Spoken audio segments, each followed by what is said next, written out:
আসসালামু আলাইকুম। আজকে একটি প্যান্ট কাটিং সালোয়ার, নর্মাল যে প্যান্ট কাটিং সালোয়ারটা মেয়েরা পরে, সেই সালোয়ারটি আপনি কাদের জন্য তৈরি করবেন, মোটা চিকন সবার জন্যই কিভাবে তৈরি করবেন সেটার ফুল ভিডিও নিয়ে চলে আসলাম। কালকে এটার কাটিং ভিডিও দিয়েছি, আমার চ্যানেলটা একবার ঘুরে আসলেই দেখতে পাবেন। আজকে এটার ফুল সেলাই করার ভিডিও দেব। এই তো আমি চলে আসলাম সেলাই করার জন্য। প্রথমে এটা বাসটা খুলে নেব। এখানে আমি কলি দিয়ে সেলাই করছি, কারণ এটা মোটা মানুষের পরলেও আরামসে পরতে পারবে, আর আমার কাস্টমারও এটার কলি চাইছে। তারপর আমি দুটা পার্ট আলাদা করে নেব। দুটা পার্ট আলাদা করে একদম মাঝ বরাবর যে বাসটা আছে সেই বাসটা রেখেই মাঝখানে 2 সুতা জায়গা রেখে আমি এটাকে পুরোটা সেলাই করে নেব। একদম এই সেলাইটাই আপনাকে অনেক সুন্দর করে দিতে হবে, কারণ প্যান্ট কাটিংয়ের এই সেলাইটার জন্যই সালোয়ারটা অনেক সুন্দর লাগে।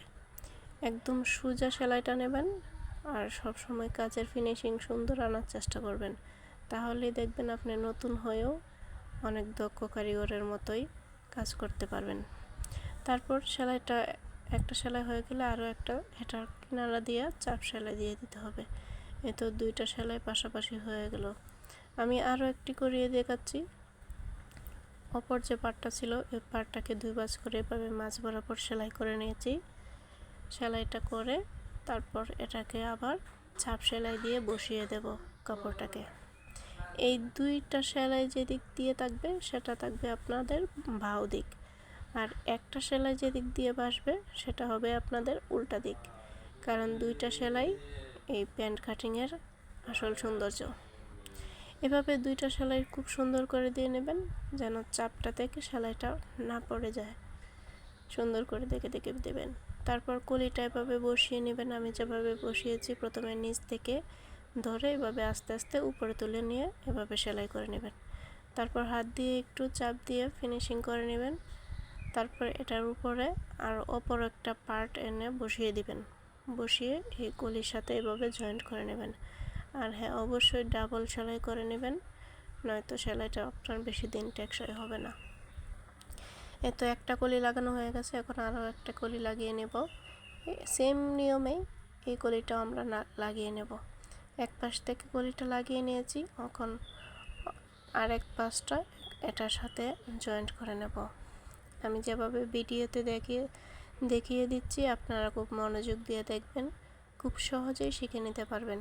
এই প্যান্ট কাটিং সালোয়ারটা তৈরি খুব ইজি, আপনারা একটু মনোযোগ দিয়ে দেখলেই বুঝতে পারবেন।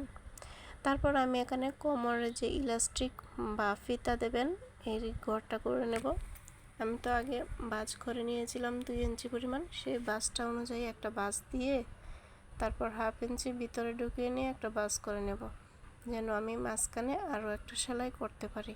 এতটুকু জায়গা রেখে আমি সেলাইটা করব, কারণ এখানে আমি চিকন যে ইলাস্টিকগুলো আছে এই ইলাস্টিকগুলো আমি ঢুকিয়ে নিব। তারপরে আর আপনি যদি চান এখানে মোটা ইলাস্টিক জয়েন করবেন, এখানে মোটা ইলাস্টিকও জয়েন করতে পারেন।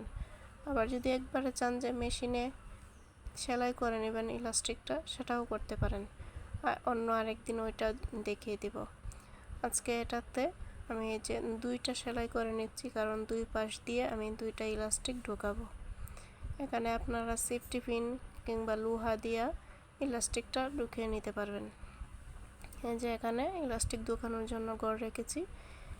তারপর আমরা একদম নিচের দিকে চলে যাব। এখানে পায়ের মুহুরিটা যতটুকু ভাঁজ করে রেখেছিলাম সেই ভাঁজ অনুযায়ী এখানে একটা ভাঁজ ভিতরে দিয়ে এভাবে সেলাই করে নেব। অবশ্যই আপনার ভাউলটা দেখে নেবেন, যেদিক থেকে প্যান্ট কাটিংয়ের 2টা সেলাই আছে সেটা ভাউ দিক, আর যেটা একটা সেলাই আছে সেটা হচ্ছে উল্টা দিক। 2টা মোহরি এভাবে সেলাই করে নেবেন।